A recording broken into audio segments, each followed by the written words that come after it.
Hello, all, and welcome to the Fantasy and Sci-Fi Fanatics podcast. I'm your host, Daniel Coolbaugh.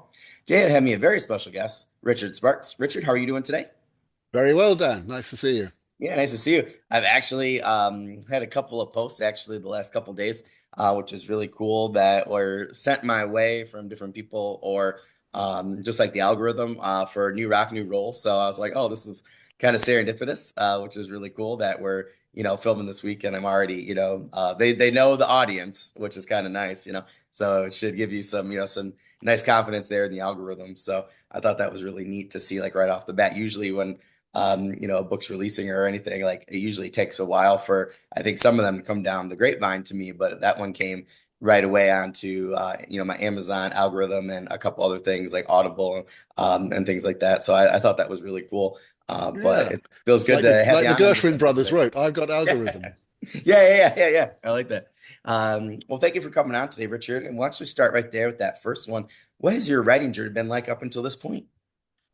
Well, it started very young because I just loved stories, and I actually read J.K. Rowling said this recently that once she realized that stories were things that people made up and wrote, she knew I wanted to do that. And I said, absolutely, because I just thought books had always been there, when I was 5 or 6 or whatever.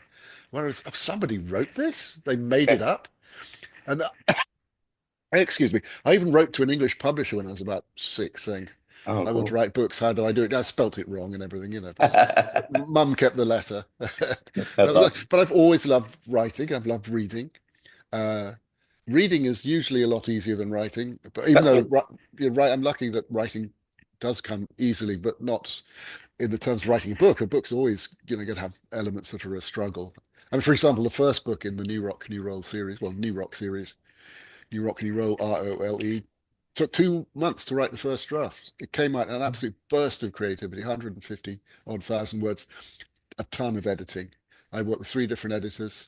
I learned a lot in the editing process. I made all the mistakes that beginning narrative writers make. Well, not all of them, just a couple.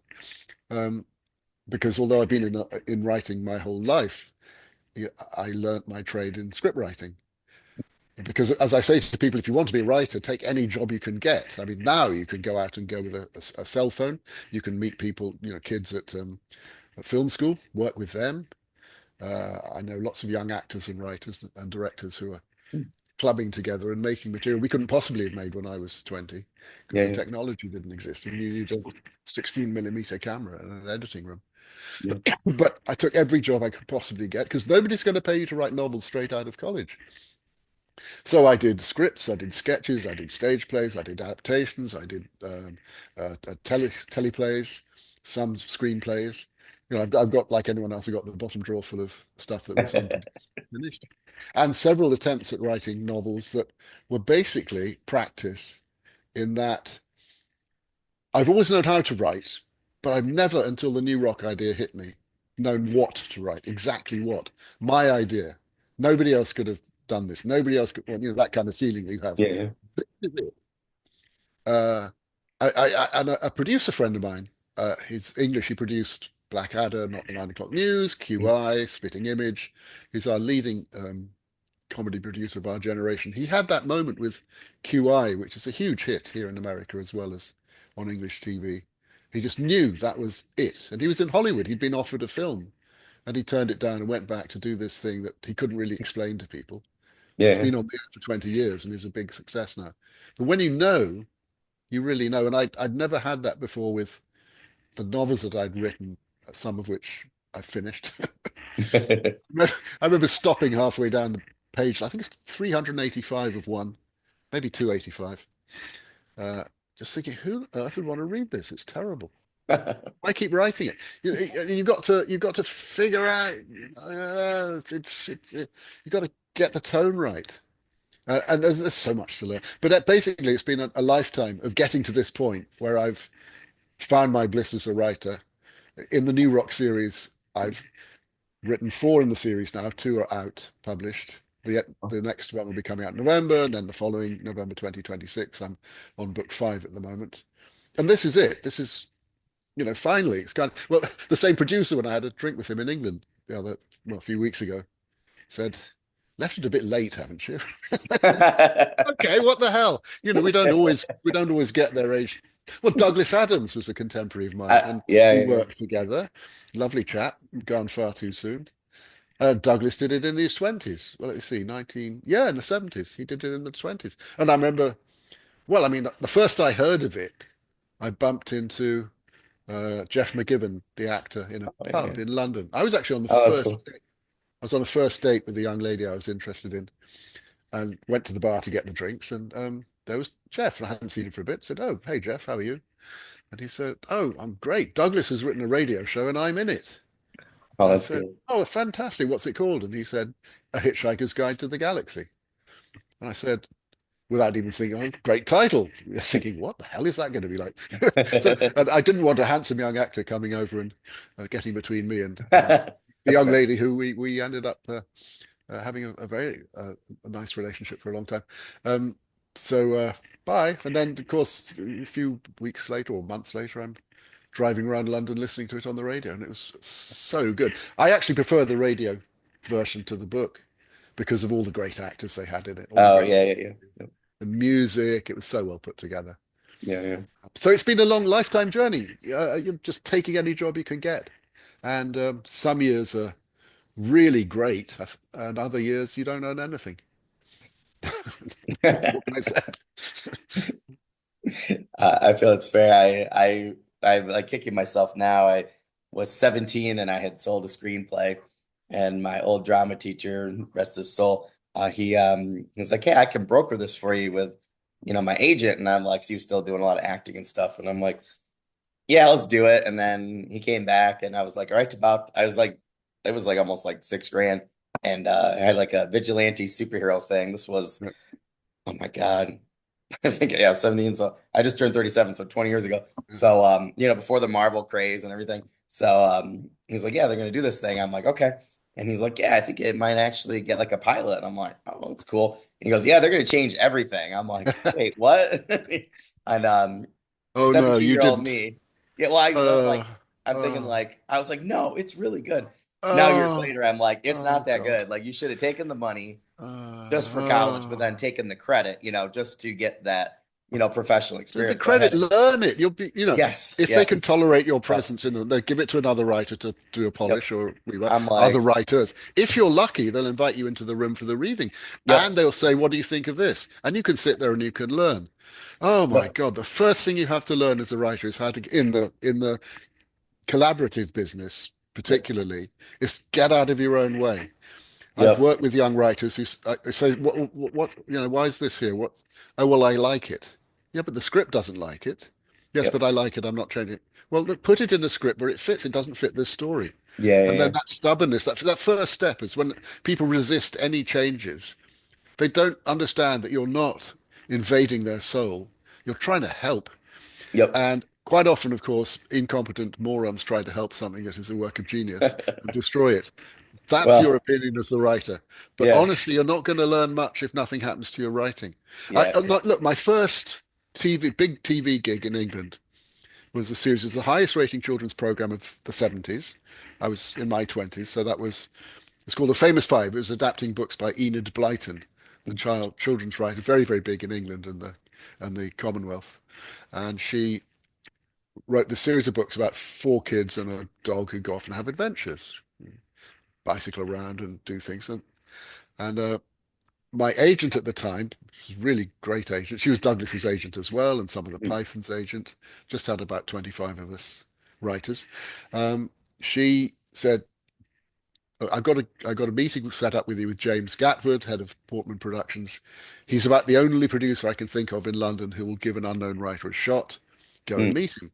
And by unknown, I'd done some comedy reviews in Edinburgh. I'd done some sketches. I'd done some work for Welsh television, regional scripts, a few small scripts, uh, nothing nationwide. But I had a little bit of a something enough to get this really good agent to take me on. So I went to meet James, and he said, "Okay, here's the book. We'll give you a go. Um, if we like what you do, we'll consider hiring you." Oh, I like just him. So he gave me the book to adapt. he gave, and I said, "Do you have a house style?" Because I'd never really seen a script before. Mm. And he said, "Oh yeah." And he went into the bottom drawer and brought out a synopsis, a breakdown of a book. He gave me that book that somebody else had already done, and that writer's script. Bingo! I mean, I got everything I need there. So great, thank you. So I go away, read the book, think how I do it, then look at the synopsis that the other writer had done. Thought, well, that's easy. I can do better than that. Oh no, I can do this. And also it's kind of a boring document. I'm going to make mine entertaining. I'm going to tell it like a story in the synopsis, so that the guy, because scripts are boring things to read. If you, they're wonderful to see on this screen, Yeah, but yeah, there yeah. is a blueprint of something that hasn't been made yet. So you really want to make them entertaining if you can. Tell them like a short story. So anyway, I went away and did my synopsis, sent it in. James called up, said, "All right." Oh, and I went to no, he said to my agent Jules, he said, "Okay, we'll give Richard the script, the first job, and but he'll have to take £300 less than an established writer." And I thought, great, because it was a huge script fee for me. And so I wrote it, did the script. I've always been lucky enough to be quick. I could do the job fast. So I turned the script around, I did the adaptation, sent it in, and then got the phone call. Right, lovely, great job. Come on in, and we'll go for your notes. And I thought, oh, notes. He's just going to tell me that I'm fabulous. Oh, well, what a genius! Why haven't we met you before, you young man? All that crap. So I go in, and James is nice, and he's really sweet, friendly, complimentary, and says, "Right, let's take a look at the script." And he turned over the page. In those days, they had a cardboard cover with a little cutout window on the front that was typed up by the script company. Mm-mm. And he lifted open the cover, and the first page was a sea of blue ink. Circles around everything, things crossed out, notes up the side, notes down the side, ideas like this, like this. And I felt as if I'd been disemboweled. So I was just sitting there, at the desk, sort of almost trying to stop myself shaking, thinking everything from on one hand, and oh my God, I'm a complete moron, I'm incompetent, I'm hopeless, to how dare anyone even think about putting a pencil anywhere near one of my immortal letters, let alone an entire word? So I knew enough to shut up, keep still, take the notes, get the thing, go off. And he said, right, so get the second draft back to me when you can. So I turned it around in a couple of days, sent it back in, went for the next script meeting, 3 notes in the entire script. And he Oh, gave wow. me the rest. And he gave me the series to do. Oh, awesome. So I ended up doing, I think, 10 out of the 26, because 2 seasons. And Gail Renard, who's just had yesterday, she got an award from the Writers Guild where she's been deputy chair, chairman, chair twice, now is secretary. It's on the European Writers Board. I mean, she's really very, very good for the writers community and thoroughly deserves it. So she was my kind of co-writer in that I script edited her scripts and she script edited mine. We just did it all together, and James left us alone. And so I got the entire series out of that. But the point is, you've got to learn how to, as I said, get out of your own way. They're not Yeah, trying to hurt you. They're trying to make the thing that they can make. yeah. And the sooner you learn this, it's just, I mean, imagine being an actor, right? You go for an interview, and I go for my script, and they say, "Oh, I don't like your script."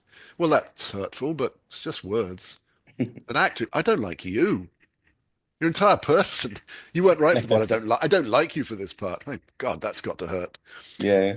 So you have to learn how to deal with it, and how to that. What when I'm doing panels at science fiction and fantasy conferences, one of the stories about when I'm on editing panels, I tell the story of. Do you remember my favorite Martian, Oh, yeah, yeah, the yeah. TV Yep. show? Right. Yep. So there was a famous note that came down from some studio executive to the writer or the producer or the writer's room or whatever. A line was circled in blue ink, and it said, "A Martian would never say that." Okay, so maybe that's an example of a completely idiotic note. How on earth do you deal with that? But mainly, you just got to take your notes and say, okay, if I think this is a bad note, maybe I didn't explain it right in the first place. So Yeah, you rewrite what you were trying to do in a way that the person will understand it. Say, thank you for the note. I've done the fix. Here it is. If they say, oh, it's still there, yeah, then you do it again. But usually, most notes are helpful. They yeah, just yeah, yeah. are. When I So opened my book, I opened my script. I was like, I saw the first page, and it was same thing. It was riddled. It looked like it was like in a mobster movie from the 20s, and it was just everywhere. And I was just like, yeah, I just the hubris. But I was talking to, but like I'm doing a lot better with it now. I'm on my fifth draft for one of my novellas, urban fantasy, and I had people that were like, I had a great developmental editor help me out last minute in a bind because my other one was a little bit too busy, so she helped me out. She's like, yeah, I was like, I was actually trying to get her to give me somewhere else to someone else 'cause I knew she was slammed, but she was like, oh, I'm just gonna help you. I was like, oh, thanks. I was like, just whatever you can do, and she gave me just the most Lovely. beautiful notes. It was like a symphony. So I'm like going through Oh, redoing it's some things, so. but I had two alpha readers, two of my friends, and they just did an amazing job, and they volunteered. But it's like, I'm working through, but it's like, a couple people. I have a Marine who's turning into a monster hunter, my prequel series, like trilogy for these novellas. And, I needed a Marine. So my friend J.R. Wise, he helped me out with the Marine aspect. And he's been such a great, because I'm not a Marine, never been. So like doing all the research, it's really hard, like if I'm going to write about an actor or, somebody in the business or, someone who really knows, showbiz or, screenwriting, whatever, I'll come talk to you, right? Because I'm like, I need the feedback because I want to get the character right. And JR at one point goes, how do you do with feedback? I go, a lot better than my 17-year-old self. Like, because if you tell me now, like, hey, Dan, like, this really needs to be changed, even if it's, I can't change everything to accommodate everybody, but I have a good team of people that are like saying the same thing, which feels good, right? Well, Because there I'm you go. You don't same want too track. many So, voices in your ear saying different yep, things because that'll just yep, stretch you in different directions. yep, But yep. what you learn very early on, and you obviously learned it too, is that editing is where you get the gold. Yeah. Because, for me as a writer, if you can't do story structure, I don't respect you as a writer. That's why a lot of literary novels, I throw them away after a bit because there's no story structure there. They may be beautifully written, well, or they may be overwritten like a lot of modern ones are. But, for example, the other day I read well, no, a couple of years ago, I read the first couple of pages of Bleak House because I wanted that Mm. description of the yellow fog rubbing its back against the window panes, that London fog that he does at the Oh, beginning. yeah, yeah. Before I knew it, I'd finished the book. Oh, Yeah, wow. he's that good at Yeah. getting to page turning, at story structure. Dickens is just a master, and a lot of literary writers aren't. They simply aren't. They might write literary. When you get a good one, of course, they're the best, the creme de la creme of novel writing.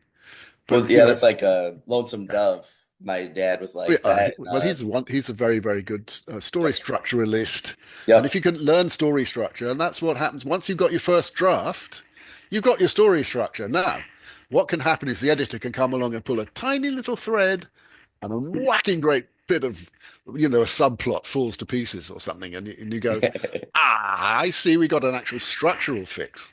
Now, Yep. the structural fixes is the hard thing. With Yeah, the yeah. four new rock books I've done, I've not had any feed. Well, and she's on the third one now. Leslie Robin, the who's very well known in this fantasy community as an editor. She's on the developmental developmental edit of the third book at the moment, but there's never Okay. any structural issues because I know how to construct, and that's the hardest thing to learn, and that's the hardest Oh, thing to yeah. write, and especially in book three, that's quite complicated. Not for you, the reader. My job is to do the work. But once you've got your first draft of a script or anything, okay, now let's go. This is where you really have the fun. This is where you really punch it up. And for example, I can give you a little bit of a sidebar on that is as soon as I started working with Leslie, when Kasich, the publishers, picked it up, the book, the series, they said, well, we'll publish you, but provided you agree to a developmental edit. And I said, well, the first thing I told my agent was, I can't wait to work with a good editor. Yes, Yeah, please. yeah, yeah. Oh. They're a game So her changer. first note, we had a Zoom. I was in Dallas because there was an opera that I'd written the libretto for on at the Dallas Opera, Hansel and Gretel, the wonderful Humperdinck opera. That was on at Dallas. So I was there, and my agent, Leslie, the editor, and the publisher, we had a Zoom call. And 5 minutes before it began, I got an email. Oh, fuck. And I looked at it. It was from Leslie. I thought, I better read this before the Zoom. It was her analysis of not really of the book so much, the first 5 pages of the book, that I'd sent in, and massive, great detail on the right. This is how I go about editing. This is what I'm going to do. This is not particularly about the actual text. Oh, yep, yep, yep, Some one or two yep. look. This is an example of the sort of thing I might be talking about, and here's how. So she was basically uh, grooming me for her input. Like Her an first editor act, key. her first actual note. I looked. I said, "That's brilliant. That's just gold dust." And you know what that note was? Cut the first line. Mm, And I went, what other editor would have said that? Because the second line of the book, that's your opening. That's a great line. The first line is, and we talked about it. And the first line was something like, was basically a springboard line. It was something like, mm, the next few hours we knew, the next few minutes we knew would change our lives forever, or some line like that. I've mm. forgotten it. But the second line was, nobody remembers who comes second. Oh, nice. See, that tells you there's a contest going on, there's a competition, there's something about to happen, there's an event, Yep. and it banging with a punch. And I thought, that is just insight. And she's brilliant. I'm lucky to have her. Well, that's So yeah, like I think that's genius though, because I had never had anybody do that. But as like my friend Sarah, like she was like, "Oh, can I just send you same thing, right?" So just I said send you, kind of like an editor's key is what I call it, just so you know like how to read, what I'm gonna do. And it was like a sample edit, right? Like what I'm gonna do, why I'm gonna do it, how I'm gonna explain it. And as soon as I opened that email up, I texted my friend, I go, I here we thought I was go. gonna. I was like, I thought I was gonna write a okay novella for my first like official thing, that I'm selling. I go, this thing's gonna be really good. I go just Yes. because of the feedback, Yeah. like so. I was like, it was just, and then when I open up the Google Doc every time, I'm like, it's like, oh, I'm like, it was just, it's like a master course Oh, in, it's so yeah, important. yeah, It's just, I mean, oh God, Leslie, right at the beginning, I said, look, I've been in writing show business for 4 decades, 40 years. I've done all, it's so nice to go from show business to tell business where I'm telling the story because I've always loved narrative. I think narrative is the highest form of writing, with the possible exception of epic poetry, which nobody does anymore. That's, that's just it. And she said, no, you're not. I said, what? She said, no, don't look. You're not telling a story. You're telling and showing a story. Then she picked a scene. She said, look, this is a good scene. This is a great scene. I love this scene. Don't tell me, show me. Bring it to life in front of me. It's a great scene. You've told me what happened. Show it happening. In the past tense, it was, it this, it that. It's not in the present tense, but bring it to life. And that, yeah, fantastic. So, again, less as I go through the books, and I'm doing it automatically because of that note. yep, I'm doing less telling on big scenes than showing. And on editing panels, I was sitting in the audience at one recently, for very good editors in our business, science fiction and fantasy editors on the panel. And they all sort of had this big group chuckle at one point where one of them said, what happens all the time is I get books from new writers and they spent and the note I have to give them is cut the first 3 chapters. And the other editors all laughed. And the guy explained, he said, because these new writers are so keen on their world building and setting it up, and the village taverns over here and the mountains up there, and there are elves down here, and you don't need any of that stuff. Build your world as you go along. Cut the first 3 chapters. And I mean, I've never written anything like that's had that kind of note, but it's interesting that they all reacted the yeah, same way in that new writers think that you have to do all this setting up in order to get the story going, which you don't. I did a TV series in New Zealand a long time ago, which not particularly distinguished, but it did buy me a house in London, so it's a really great. And it was based on books by a writer who was probably about 50. I was about 25. I went out there to script edit it and write 8 scripts. The first meeting, he gave me a whiskey about this size at 10 o'clock in the morning. I thought, oh God. And we looked at his script, and it's 5 pages of people saying hello. A family comes back from overseas, back to New Zealand. The kids re-meet the other teenage kids, and they've got an old car they drive around in having adventures. And the father meets the other, and there's, 5 pages of how have you been and how's so and so? What was that like? Since you've been away, this has happened. And so I said, well, there. So anyway, I went away and rewrote it. And you write it with an event. I had the show was called The Flying Kiwi, so it had this, which was a 1929 Vauxhall Hurlingham car that had a kiwi on the front. I don't know whose idea that was, but anyway, they drove around New Zealand having adventures in this lovely old car. So the first thing I did was have the car come being lifted on a crane out of the boat and go onto the dockside. And there are the sinister bandits looking at her who've got their spectacles on it and they're spying on it for whatever reason. But something's happening. Yeah. Not 5 pages of people saying hello. And I went to a reading in New York last month where I was the first reader was a very nice guy. I had a long chat with him. Teacher, his first book, self-published, and he read the first chapter, and it was exactly that. I was thinking, oh my God, I wish he'd been at that panel I was at in Worldcon, I think, in Glasgow, where he would have seen these four editors and telling him exactly what he doesn't need to do in the first chapter because it's well written, it's kind of interesting, but it was all too much background and not enough narrative. I Oh, was I just can go on thinking, forever about editing. I love it. I love it. I was just thinking, like we might have almost missed each other. I was supposed to go to to Worldcon, and my we had a family thing pop up Oh, last minute, and I was like, I didn't buy the ticket, and then I'm glad I oh, it's didn't. really great. It's Glasgow. It's great. This year's in Seattle, so I'll be up there. So say hey. Oh, okay. You gonna come? No, not this year. My little guy's two. I'm actually trying really, really difficult um, with our summer schedule. I usually work two jobs in the summer with teaching. This year I'm not. I'm just doing the one, and so I'm gonna get like an extra almost 5 weeks of just straight writing, which is Right. nice. Yeah, nice. So, but I'm trying to go to Indianapolis to whatever it is, Gen Con or whatever.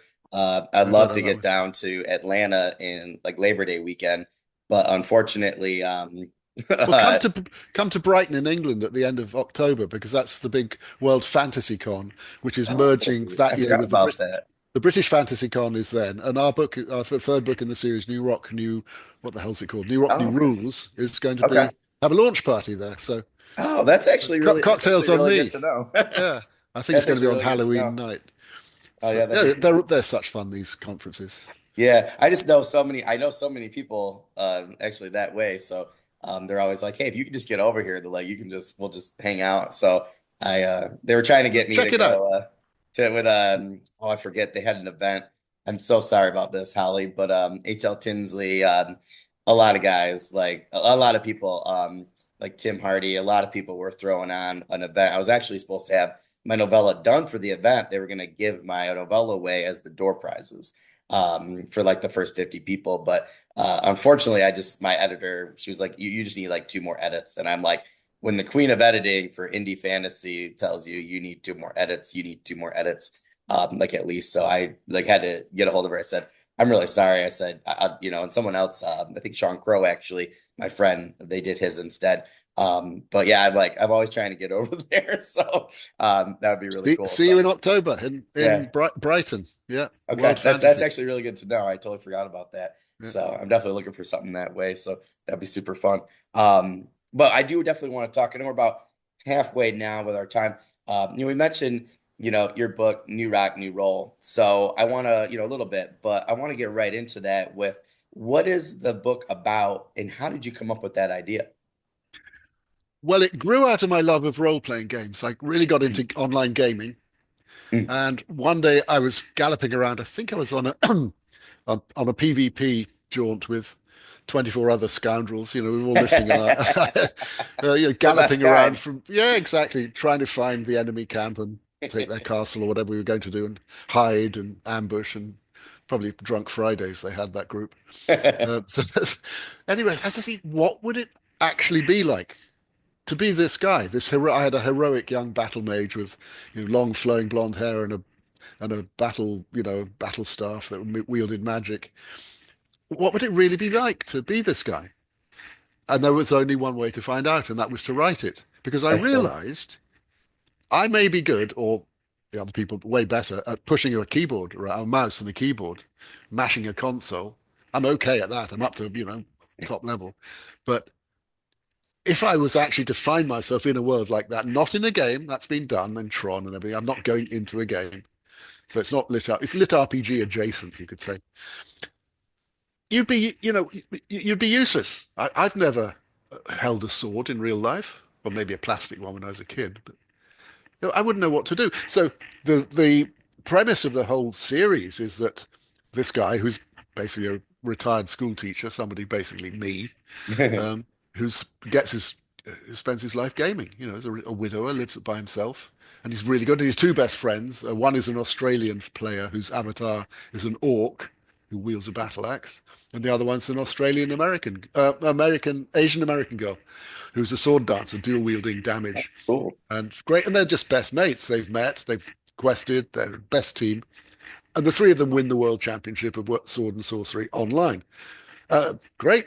The next thing they know, they're going off down rabbit holes and weird special effects, and he finds himself standing on a hillside, clutching a beginner level sword and shield, and thinking, "What the hell? Where am I?" And then wolves start howling and chasing him. So everything, of course, gets worse before it gets better. So, and it just flew out of me because I had a whole new world to explore. And I realized Yeah. the first thing, once I realized I had this idea, how does it land? How do you explain it? What's the reason for this? And at the end of the book, of course, it's all explained what happened and why, and it's set up for the adventures to continue in the subsequent books. I was recently asked on an interview, what's the sequel about? New Rock, New Realm. And I said, well, they go somewhere else and do something else. Basically, it's set up to have adventures. That's And awesome. part of the part of my stamp on this is, we're all plowing the same furrows as Tolkien and everyone else, because Tolkien was an Anglo-Saxon scholar. Beowulf, Tolkien didn't invent orcs; they're in Beowulf, 1,000-year-old Anglo-Saxon poem that Tolkien was a scholar of. And all our classic literature is fantasy: the Thousand and One Nights, the Ramayana, Fairy Queen, whatever you want. Um, so while we're working in the same fields, we all put our different spin on it. I mean, Yeah. Terry Pratchett's elves in Lords and Ladies were evil monsters. There aren't, well, there are pit elves in my books who are nasty little shits who'll eat you as soon as look at you. But, so we're all doing our own thing.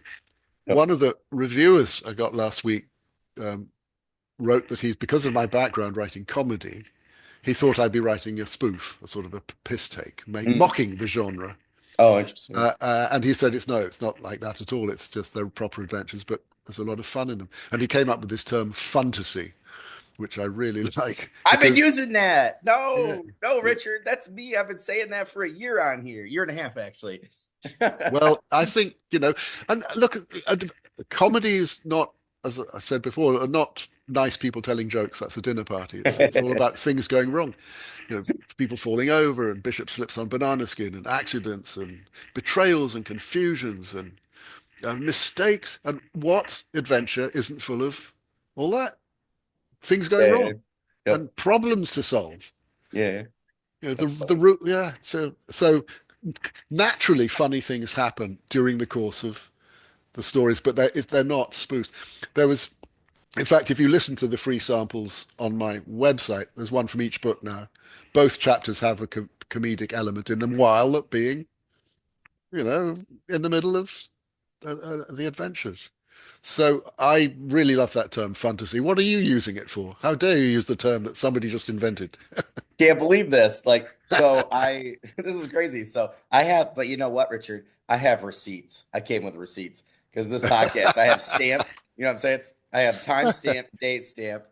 I just laugh, but I love that people are using that because I've been talking about that for a while because people were talking about romanticy, for so long last year. Wow. Yes, So you're right. Yeah.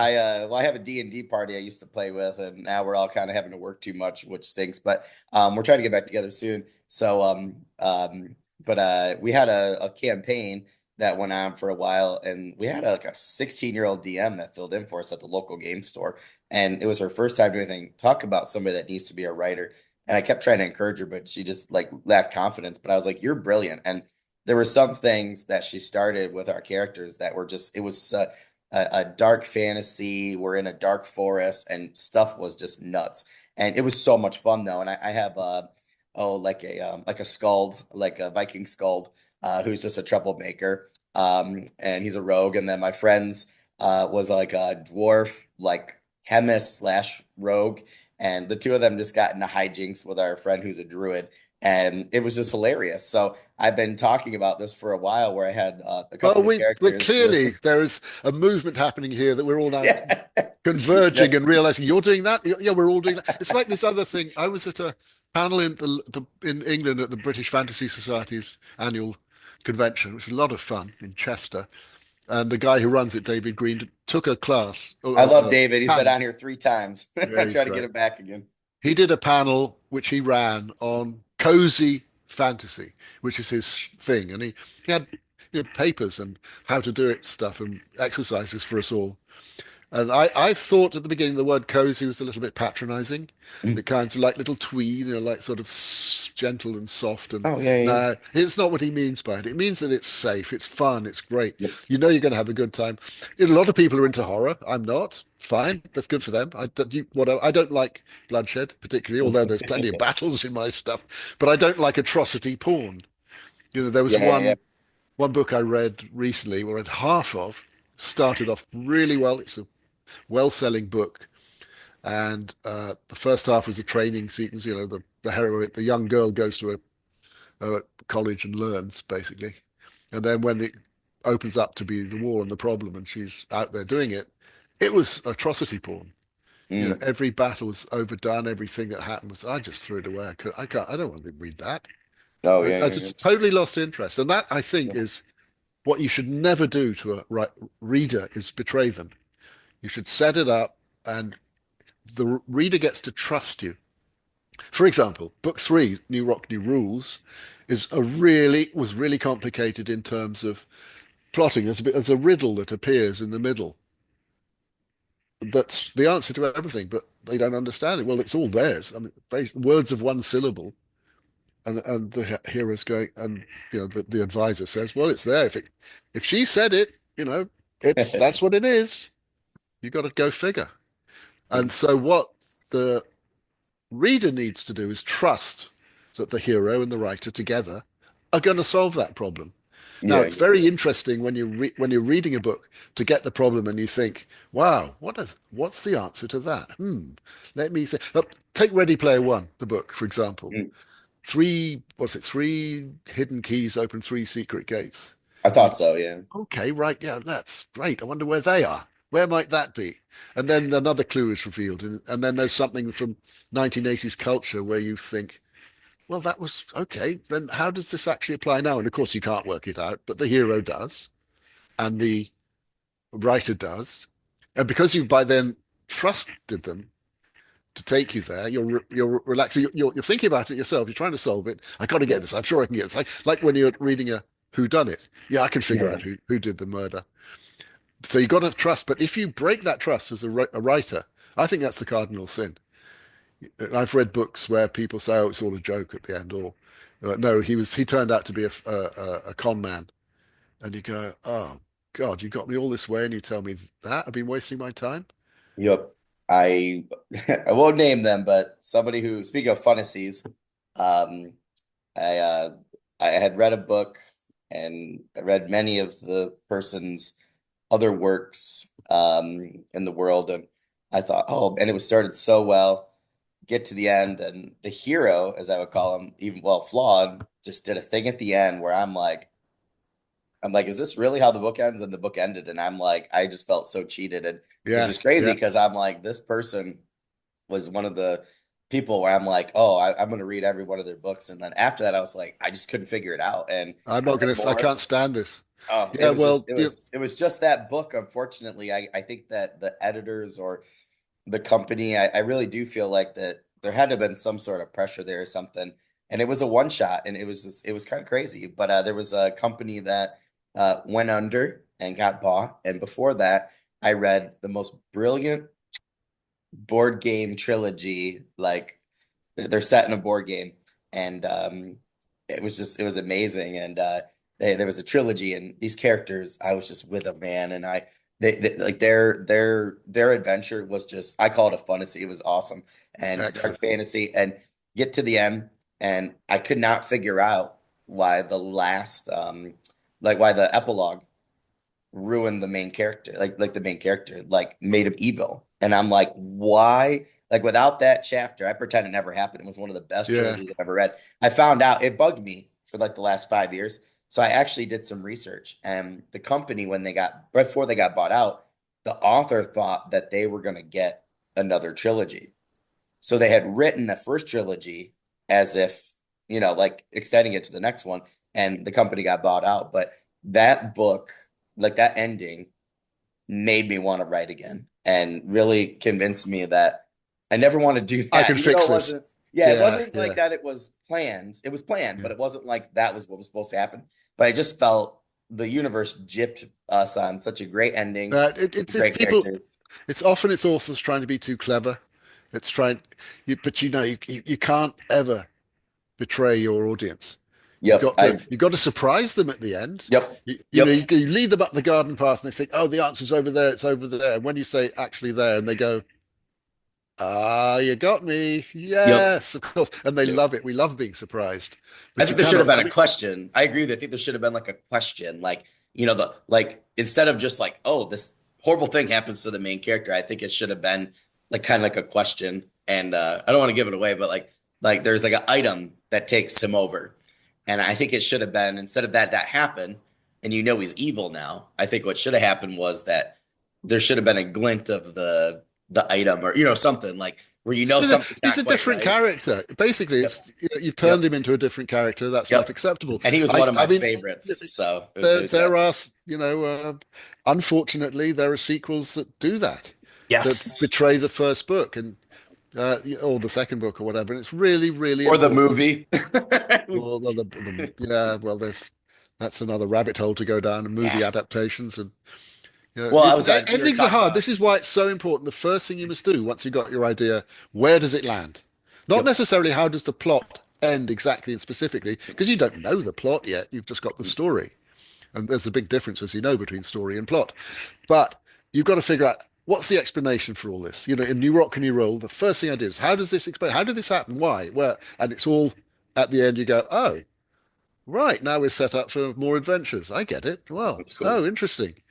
But without that, I wouldn't have been able to write the books because I would have been going nowhere. In this you ain't going nowhere. Was that the birds, wasn't it? Ooh, Oh, why? yeah. Um, Yeah, so figure out your ending as soon as you possibly can, and then spend 200 or 300 or 400 pages, long you want to make the book, going the pretty way to get there, setting your traps and your red herrings, and going around and about and in and out, and then you pop out at the other end, and the audience goes, "Ah, yeah, I get it. You got me, lovely. Of course that makes sense now." Yeah.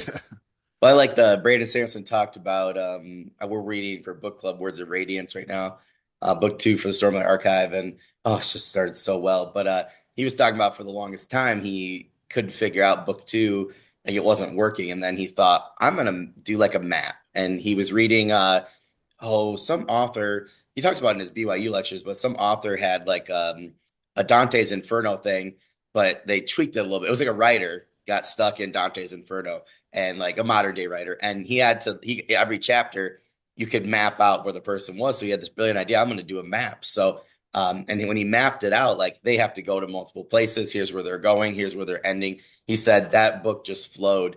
And Yeah, I thought that was brilliant. And for some reason, when I did my fantasy recently, I took our D&D party. I thought I just want something fun to write. I know these characters. I came up with a great storyline for book one, but then the world, like you said, like for years, like the world just came open and the characters were telling me all these things. I just like was writing yeah, down furiously hour after hour when I had that's free lovely. time. Great. But it was like I had a whole map, and I'm like, dang, this is like 7 books where they're like full, but like you're like there's like this longer thing that's happening, this plot. And I was like, my friend goes, man, you pretty much got like a book each place, but he goes, you're coming like full circle in the map. And I was literally coming up with a map as I was doing it, and Yeah, maybe oh yeah. maybe it's the DM in me, I don't know, but it was really cool. So but I Well, I like got this that. from role-playing games. You Yeah, clear yep, one map and totally. then you go on to the next map. So, Yeah, four that's books, so I've got cool. four different, well, four and a half, because in Oh, one book cool, they go to two cool. different actual maps. But the fifth book, the map keeps changing in the fifth book, which shows you that I'm still, I'm about a third of the way through it, but it's at a stage where I'm groping a bit at the Oh, that's moment. really cool. But so Yeah. the map shifts, and oops, somebody's arriving. Oh, I think someone else will pick that up. Yeah, maps are vital. One of my friends who's he's a lawyer, and he said, "Oh, just make sure you have a map at the beginning." He's a huge George R.R. Martin fan, so he's always rereading those books. Got to have a map, and I said, "We got a map." I agree. If you're doing lit RPG, particularly for fantasy or just do it. My friends say that all the time. They're like, "Do you have your map, right?" I do them on Incarnate, and I'll do them first, and then eventually I'll hand them off to somebody who's far better at it than me. I have a couple friends from social media. They just do the most amazing things with even with their hands, and then they just make copies of it. Or I'm just like, this is nuts. So I'm gonna have them do it. But I was like, of course, there's gonna be a map. I'm like. You Yeah. think I don't read fantasy? I'm like, I'm a DM. Of course, I'm like, that's all I do. I have a geography mind. I'm like, I love cartography. I was like, it's got to have a map. So Well, I I think that's remember the brilliant. beginning when I'm reading. You go from picture books to books with pictures in them. Things like the Narnia books have got pictures in them, and then you get to books, there's no pictures, it's just text. Yeah, Every now yeah, and again, I want Alice in Wonderland has pictures in it. We get to the Lord of the Rings, no pictures. I want a picture. What's this guy look like? After a bit, you realize, of course, you don't need that, but the map is yes, is crucial to it. Well, what's the thing that people always talk about? The hero's journey. yeah, yeah, yeah. Yep. They're going Yep. somewhere and doing Yeah. something. I think the map gives you confidence, right, in the genre, like itself, right? That you're like, oh, we're gonna go somewhere. Like, was it from like The Hobbit, like the first one, right? In the unexpected journey, and like Frodo's like, or Bilbo's running out with the map and his stuff, and someone's like, where are you going? He's like, I'm going on an adventure, and it's like, yeah, like that's the whole point of I think seeing the map, and I love those classic fantasy Shannara Chronicles. Forgotten Realms, like Dragonlance, like you name it, right? But they always had a map at the beginning, and I love Yeah, looking at righty. the map, and maybe that's why I love geography. Is like it makes me think of Yeah, fantasy yeah. and the funnest And look at old maps, classic maps with cartouches of monsters in the sea and dragons and beasts and here be unknown and it's Oh, you anthropophagi whose heads do grow beneath their shoulders. And you I think, what have the one hell that's is that? brilliant. My mom found for me. My aunt, they go antiquing all the time, and they're at flea markets. And my mom, she goes, "I know you have too many maps." She goes, "I know you guys have limited space." She goes, "But this thing it was just absolutely exquisite." I mean, we're Uh, talking like it's after the Civil War, I think. It's like 1890s, but it's like one of the Oh, it's like one of those like last maps that they actually had, like the creatures and everything. yeah. And I love cryptozoology, and she's like, Yes, "This is just yes, your thing." yes. So I actually Yeah. have to ask her where we put it, but it was like one of those things where I was like, I don't like it to see the light of day until I can get a nice, really nice frame or something. But it was Yeah. really cool. It was one of the Well, coolest that's things I've seen. another So, cryptozoology. It's one of the many areas where we in the fantasy world can go to places that yep, people who write in realism cannot go. yep. As I was actually lucky enough to have dinner with William Shatner a couple of months ago at Oh, a that's friend's place. awesome. It's lovely to meet. It's always nice to meet your heroes, Yeah, yeah. and very sharp, very funny, and so he said, not at that dinner, but he said somewhere, science fiction is just human beings in other places. And Mm, fantasy, you can go to other places. You can invent creatures that don't happen in real life. And that's really part of the fun. And not only does it give you more to deal with, but it also reflects back on human beings in a different way and illuminates what the human beings in other places are getting up to. yeah, yeah, yeah. No, that's If, very true. and for example, take a topic like cosmology or religion, for example. You can invent new cosmologies. There's in the second book, there's something of that. So I can invent new uh, philosophical ideas that reflect on us that don't have their footprint in the religions of this planet and our human cultures here. So the opportunities are really wide open in fantasy. That's one of the reasons I enjoy reading and writing it. Yeah, yeah. I'm a history teacher, so I like socialists too, and I there's just like the kids are like, why is urban fantasy taking you longer? I'm like, because it's part of the real world. I'm like, Yeah. if it's fantasy, I go, I can just take, these different things and I go, I can pop out an outline, I could write you half a book really quick, but I'm But like, you're also not constricted, are you? I mean, this world yeah, we're destroying it fast. Mother Nature is going to get rid of us eventually, which will be much better for the planet. I mean, what yeah, yeah, 99% of species that have ever existed are extinct, so we're not going to escape that. yep, But I love the wilderness. I love the unexplored world. And this world is being mapped and explored and is pretty well known and photographed from space. In a fantasy world, the audience doesn't bring those expectations with them. Say, oh, we know what yep, happens in the north of Russia. Of course, there aren't any mammoths left. We would have spotted them years ago. yep, Yeah, Bigfoot doesn't exist because we would, all that. But in your own world, you can have Bigfoot wandering in, riding a mammoth, and quoting poetry. yeah, yeah, yeah, It's up yep, to you. Yeah. yep. Yeah, no, I totally agree. Yeah, it's just that's my friend. He's like fantasy seems to be your thing. I like sci-fi too. I got like a mech warrior, like military sci-fi that I was pumping out for book one before my son was born. I like had 12 days to do it, and I think I got like maybe 45% of the way through, 48. So at some point I got to go back to that, but I had some good ideas there. But it was different because I had, like you said, like I had some. Yeah, I love lion people. Like I just think like that's just a cool alien, or I love them. And Johnny's like my favorite Magic the Gathering character. I love a lion and just or a panther and have it be a person. I just think that's just such a cool thing.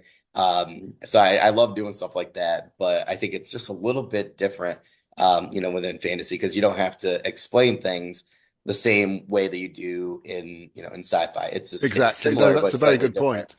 That's a So, very good point. You have to explain things. You have to make sure the rules are solid and that the yep, magic is contained within a certain amount. You can't just have things solved by when a wizard popped up and waved his wand and everything stopped. That's betraying your audience.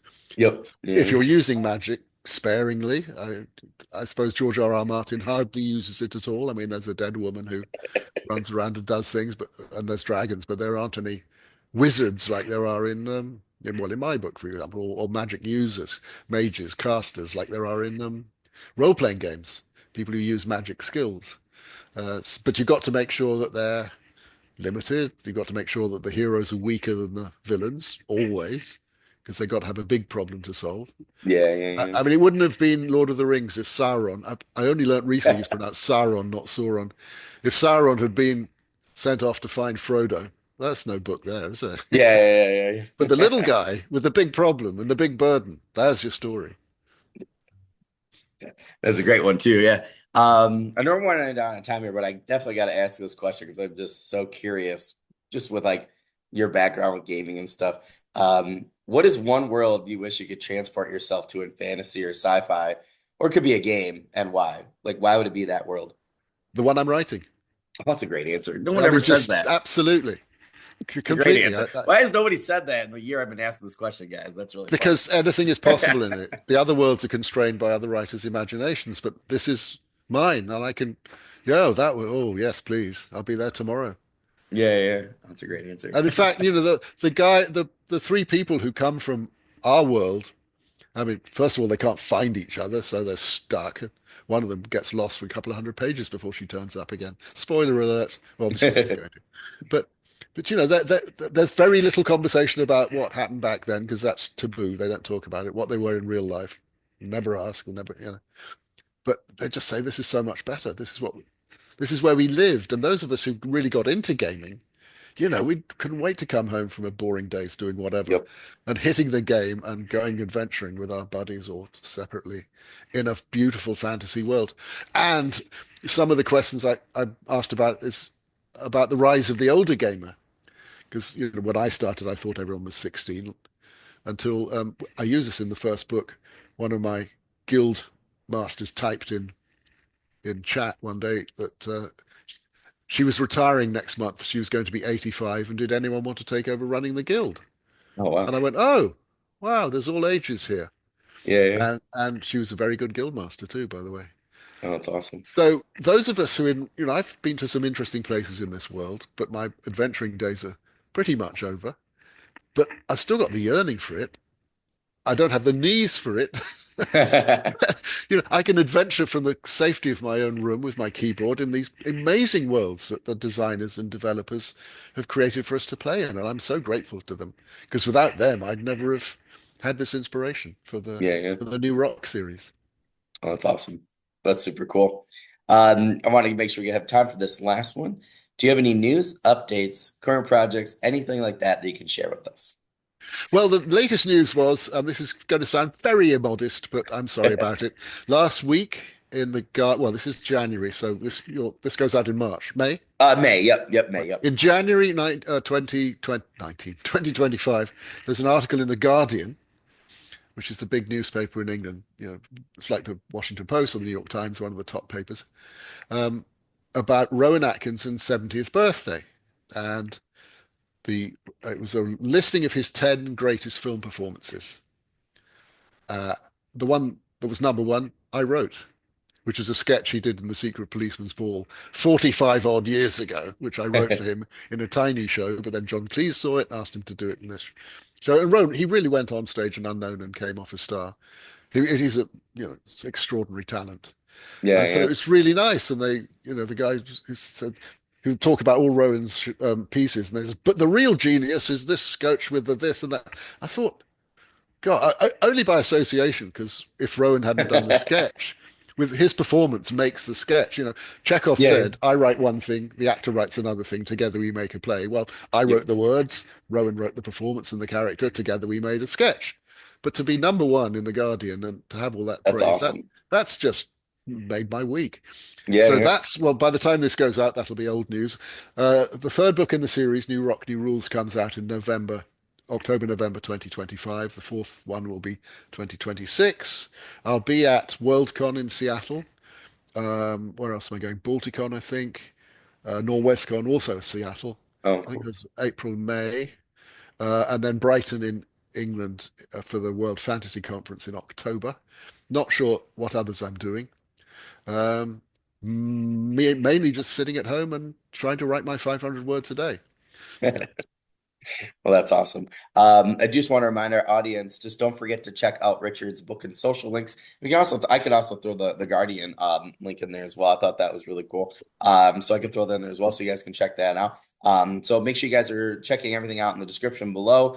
All of Richard's book and social links will be down there, anywhere you're listening or watching this podcast. So, and we also want to remind people, just make sure that you are reviewing any of those products, articles, anything like that, audiobooks, whatever you can find for any of our creators or authors such as Richard. It really just Yeah, they helps really everybody help. out. So, And yeah. don't forget that people can get free samples of Oh, I did print, forget. well, they can get a free sample print chapter of the first book and the second book, and a free sample audio chapter with me reading it of the first book Oh, or the second awesome. book.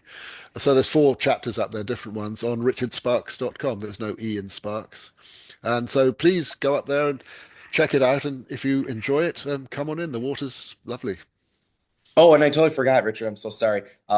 So before we got on here, so I do have New Rock, New Roll ready to go on my 2025 reading list. I will be sending you guys a link for my video that will actually publish before this. The video will be published actually next week before our interview. So I'll send that to you as well. So if you guys do have just time, please check out Richard's New Rock, New Roll in that video. It's my 2025 reading list video, and it's already on going to be on the website Oh, so and this is all my kind of a social media review, is it? So stuff. you say I hope nice things about it.